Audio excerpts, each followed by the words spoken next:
జై శ్రీరామ్, జై శ్రీరామ్, జై శ్రీరామ్. చాలా సంతోషం అమ్మ మిమ్మల్ని అందరినీ ఇలా కలుసుకోవడము. ఏంటంటే ఇప్పుడు మేము ఒక ధర్మ ప్రచారం చేస్తూ ఉంటాము హిందుత్వానికి సంబంధించి. మాకున్న అవకాశం ఏంటంటే ఇట్లాంటి బతుకమ్మ లాంటి పండుగలు కానీ, వినాయక చవితి కానీ, ఈ పండుగలప్పుడు అందరూ ఒక దగ్గరికి వస్తారు కాబట్టి ఇక్కడికి రావడం జరిగింది. ఒక 10 నిమిషాలే. ఇప్పుడు ఇక్కడ ఏంటంటే ఫస్ట్ ఆఫ్ ఆల్ నేను ఎవరంటే కంప్లీట్గా అదే క్రైస్తవ జీవితం నుంచి వచ్చినవాడిని. క్రైస్తవులు పుట్టి క్రైస్తవం పెరిగి క్రైస్తవ జీవితంలో 25-30 సంవత్సరాల వరకు నేను ఉన్నవాడిని. నేను ఇక్కడ ముఖ్యంగా మీకు ఎందుకు చెప్పడానికి, మీకు ఏ విషయం చెప్పడానికి వచ్చానంటే, మనుషులని మానవత్వం లేకుండా, విచక్షణ లేకుండా, జ్ఞానం లేకుండా ఇలాంటి మనుషుల మధ్య విభేదాలు సృష్టించడానికి ఈ మతాలే కారణమవుతుంది అనడానికి చాలా ఉదాహరణలు చెప్తాను. ఉదాహరణకి ఇప్పుడు ఈ లైన్లో కొంతమంది క్రైస్తవ మతానికి వెళ్ళిన వాళ్ళు ఉన్నారు కదా, అవునా కదా, మీకు తెలిసిన వాళ్ళు. ఇప్పుడు మీరందరూ కలిసి బతుకమ్మ పండుగ అందరూ కలిసిమెలిసి సంతోషంగా జరుపుకుంటున్నారా? అందరూ హ్యాపీగా జరుపుకుంటున్నారు కదా. ఇప్పుడు ఇదే సంతోషంగా వినాయక చవితి జరుపుకుంటారా? ఇదే సంతోషంగా కృష్ణాష్టమి జరుపుకుంటారా? ఇదే సంతోషంగా శ్రీరామనవమి అందరూ కలిసిమెలిసి సంతోషంగా జరుపుకుంటారు కదా. ఓకేనా, రైట్, బాగుంది.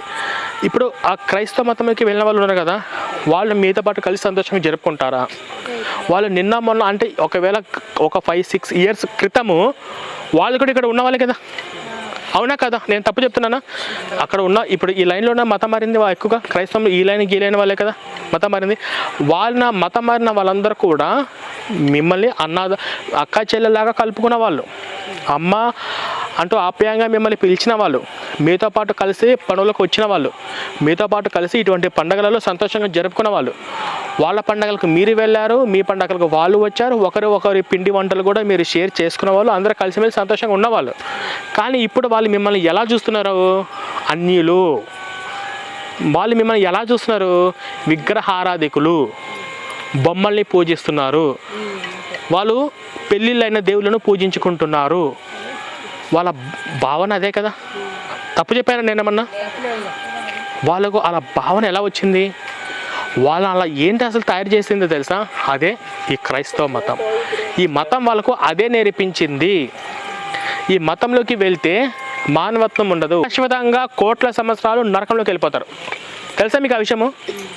క్రైస్తవుల దృష్టిలో మీరందరూ ఇప్పుడు నేను కూడా మనమందరం కూడా నరకానికి వెళ్తామంట. ఇదేం లాజిక్, ఇదేం సిద్ధాంతం అంటే ఇక్కడ మీకు ముఖ్యంగా చెప్పడానికి ఎందుకు వచ్చానంటే, ఒకప్పుడు దొంగ స్వామీజీలు దొంగ బాబాలు వచ్చేవాళ్ళు. అమ్మ మీకు నాగదోషం ఉంది, మీకు నాగదోషం పోవాలంటే నాగపూజ చేయాలి, మీరు ఇంత డబ్బులు కట్టండి అని చెప్పి మోసం చేసేవాళ్ళు ఉండేవాళ్ళు. ఇంకొంతమంది వచ్చి ఇక్కడ మీరు గోడ కట్టారు, ఇది వాస్తు ప్రకారం గోడ బాగలేదు, ఈ గోడ కూల్చేసి ఆ సైడ్ కట్టండి అని చెప్పేసి అలా మోసం చేసేవాళ్ళు. ఇంకొంతమంది వచ్చేసి మీకు రకరకాల దోషాలు ఉన్నాయని, ఈ ఊరి మొత్తము చేతబడి జరిగిందని, ఈ చేతబడి పోవాలంటే నేను పూజ చేయాలి, యాగం చేయాలి, యజ్ఞం చేయాలి, మీరందరూ కలిసి నాకు డబ్బులు ఇవ్వండి అని చెప్పేసి రకరకాలు చేసేవాళ్ళు. అవునా కదా. ఇప్పుడు వాళ్ళను ఎవరు నమ్మట్లేదు. ఎక్కువగా సినిమాల ప్రభావం కూడా ఉంది. దొంగ స్వామీజీలు దొంగ బాబాలు వచ్చి కాషాపు బట్టలు వేసుకొని మంచి విషయాలు చెప్దామని కూడా వాళ్ళని ఎవరు నమ్మట్లేదు. అవునా కదా. వాళ్ళు నమ్మట్లేదు కాబట్టి ఈ దొంగ స్వామీజీలు దొంగ బాబాలు ఎలా బతకాలరా అని ట్రెండ్కు తగ్గట్టు కొత్త అవతారం ఎత్తారు. అదే పాస్టర్. ఇప్పుడు నీటుగా ప్యాంటు షర్టు వేసుకొని మధ్యపాప ఇట్లా తల దువ్వి ఇట్లా బెల్ట్ పెట్టుకొని చేతిలో బైబిల్ పెట్టుకొని పాస్టర్ అని చెప్పుకుంటా వచ్చి, నేను రాత్రి దేవుడు కల్లోకి వచ్చాడు, నాకు దర్శనమైండు, ఇప్పుడు నువ్వు మా చర్చికి రాని కష్టాలు పోతాయి, మీరు చేసిన పాపాలన్నీ పోతుంటే మా దేవుడు నమ్ముకోండి అని చెప్పేసి ఇటువంటి మాయమాటలు చెప్పేవాళ్ళే. అంటే ఈ దొంగ స్వామిలు దొంగ బాబుకు డిమాండ్ లేదు కాబట్టి, పల్లెటూరులో అడవి ప్రాంతంలో ఉన్న జనాలు కూడా వీళ్ళు నమ్మట్లేదు కాబట్టి ఎలా బతకాలని ఆలోచించి బతుకు ట్రెండుగా మార్చుకున్న వాళ్ళు ఈ పాస్టర్లు. వీళ్ళు ఎంత ప్రమాదకరం ఏంటమ్మా. ఇక్కడే ఉంది బోర్డు. ఇక్కడ ఏముందంటే చూడండి, రోగుల కొరకు ప్రత్యేకంగా ప్రార్థన చేయబడును, విడుదల, స్వస్థత, రక్షణ, ఆశీర్వాదము, దేవుని కృప పొందును. అవునా?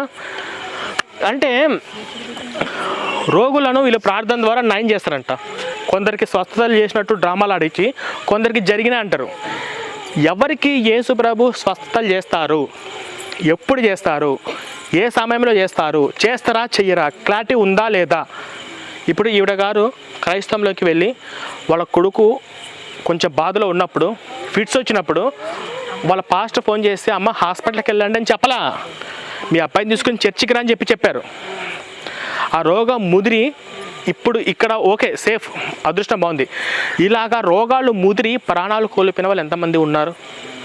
కేవలము యేసు స్వస్థత చేస్తాడని చెప్పేసి ప్రాణాలు కోల్పోయిన వాళ్ళు కూడా ఇవి న్యూస్లు ఎక్కడ బయటికి రావట్లేదు. సాధ్యమవుతుందా?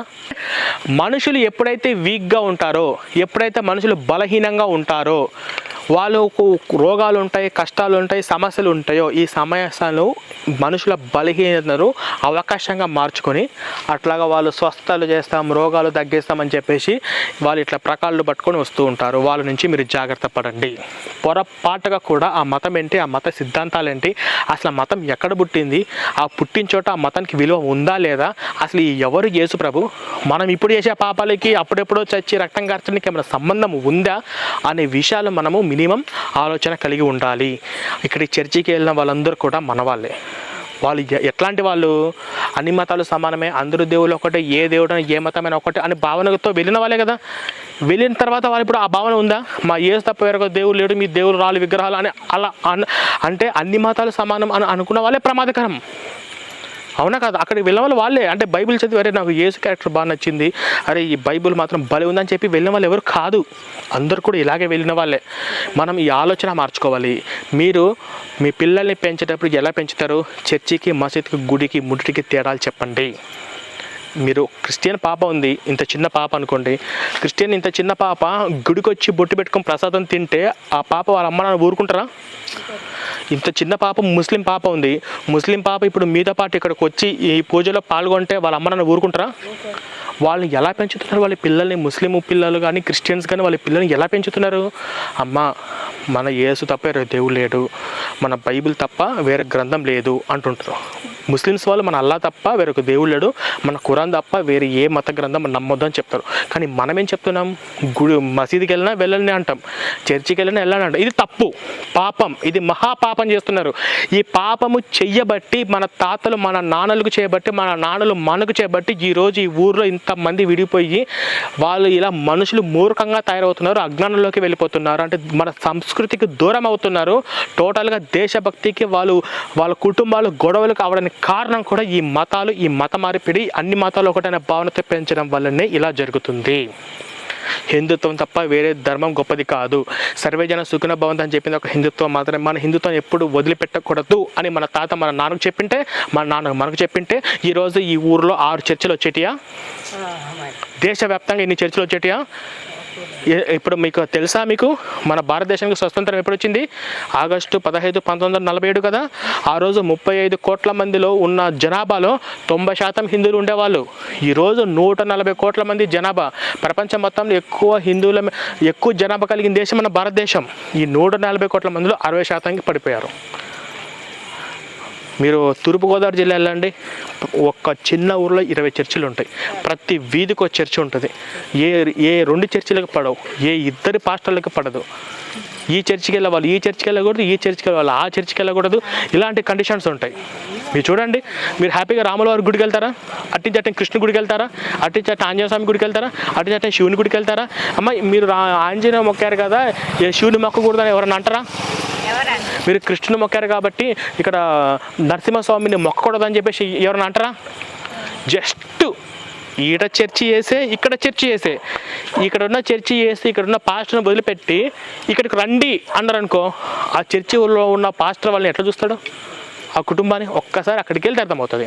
క్రైస్తవ మతం కానీ, ఈ మతం పాటించే వాళ్ళు కానీ ఎంత ప్రమాదకరమైన వ్యక్తులు అనే మీకు ఒక ఉదాహరణ కావాలనుకుంటే, మీ బంధువులలో, మీ స్నేహితులలో ఎవరన్నా కానీ హిందూ అమ్మాయి క్రిస్టియన్ వాళ్ళని పెళ్లి చేసుకొని వాళ్ళ ఇంట్లో ఉంది అంటే వాళ్ళని అడగండి. మీ ఫ్రెండ్స్ ఎవరో ఒకరు, ఒక అమ్మాయి హిందూ అమ్మాయి మీ ఫ్రెండ్స్ ఉన్న వాళ్ళు ఎవరో ఒకరు క్రిస్టియన్ వాళ్ళని పెళ్లి చేసుకొని అక్కడ వాళ్ళు కాపురం చేస్తూ ఉంటుంది కదా. క్రిస్టియన్ లేదా మధ్యలో మతం మారిన వాళ్ళని పెళ్లి చేసుకుంటొచ్చు కదా. ఆ మతం ఏం నేర్పిస్తుంది, ఆ మతంలో ఉన్న సిద్ధాంతాలు ఎంత టార్చరో వాళ్ళని అడిగితే చెప్తారు. అన్ని మతాలు ఒకటి కాదు. ఈ భావన మనం పూర్తిగా వదిలేయాలి. లేదు మనం పాటిద్దాం అనుకోండి, మనం అందరం చర్చికి వెళ్దాం, చర్చిలో కూర్చుందాం, పాస్టర్ ఎంతసేపు వాక్యం చెప్తారో అంతసేపు మన వాక్యం విందాం, బాగుంది.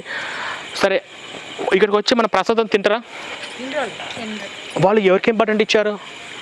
వాళ్ళు దేవుడికి ఇచ్చారు, వాళ్ళ మతానికి ఇచ్చారు. మనం ఎవరికి ఇంపార్టెంట్ ఇస్తున్నాం?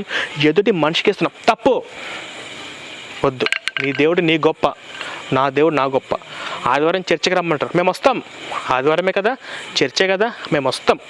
కానీ ఈరోజు మా ఇంట్లో సత్యనారాయణ వ్రతం అయింది, ఈ బెల్ల ముక్క తిను, కొబ్బరి ముక్క తిను అని చెప్పండి. తింటరా?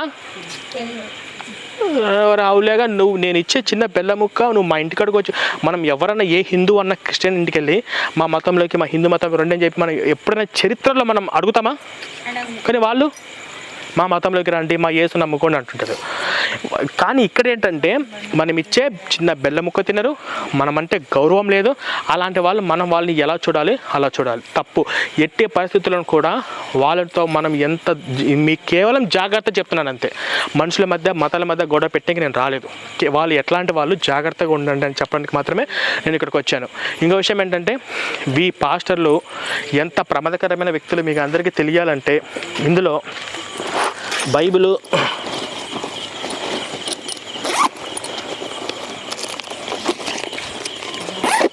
ఇక్కడ కొన్ని పుస్తకాలు ఉన్నాయి. చదువుకున్న వాళ్ళు ఎవరైనా ఉంటే ఈ యొక్క క్రైస్తవ మతం ఏంటి, బైబిల్ ఏం చెప్తుంది, యేసు ఏం చేశాడు, ఈ పాస్టర్ల మైండ్ సెట్ ఏంటి అనేది మీ అందరికీ చదువుకున్న పిల్లలు ఖచ్చితంగా ఇది మీరు తీసుకోండి. ఇవి తక్కువ ఉన్నాయంట, నేను మళ్ళీ ఆ సార్ ఉన్నారు అక్కడ ఉన్నారు కదా, ఆ సారు మళ్ళీ మీకు తెచ్చిస్తారు. ఇప్పుడైతే ఈ ప్రజెంట్ కొన్ని ఉన్నాయి, తీసుకోండి. ఇవి ప్రతి ఒక్కరు కూడా చదవండి. మీరందరూ చేయాల్సింది ఏంటంటే, మీ స్నేహితులు, మీ తోటి బంధువులు ఎవరైనా హిందువులు ఉంటే ఒకనొక సందర్భంలో ఇలా కూర్చున్నప్పుడు పక్కన కూర్చోబెట్టి, అమ్మ పాస్టర్లు ఉంటారు, వాళ్ళు ఎప్పుడైనా రోగాలు తగ్గుతాయి, జబ్బులు పోతాయని చెప్పేసి మాయమాటలు చెప్పి వాళ్ళు మత మార్పిడి చేస్తారు, మనం పొరపాటుగా ఆ మతంలోకి వెళ్ళకండి అని చెప్పండి. ఒకవేళ మీ వాళ్ళు ఎవరైనా మతంలోకి వెళ్ళింటే, అమ్మ బైబిల్లో మంచి విషయాలు ఏమి లేవు, అది మనుషులని మతాల మధ్య చిచ్చు పెడుతుంది, బైబిల్ అంటే ఏదో పూర్తిగా తెలుసుకోండి అని చెప్పేసి ఈ పుస్తకం ఇవ్వండి. వాళ్ళందరూ కూడా మీరు బయటికి తీసుకొచ్చే ప్రయత్నం ఖచ్చితంగా చేయండి. ఓకేనమ్మా? జై శ్రీరామ్, జై శ్రీరామ్, జై శ్రీరామ్. తీసుకోండి అమ్మా, ఇవి స్టూడెంట్స్, పిల్లలు ముఖ్యంగా ఈ తీసుకోండి.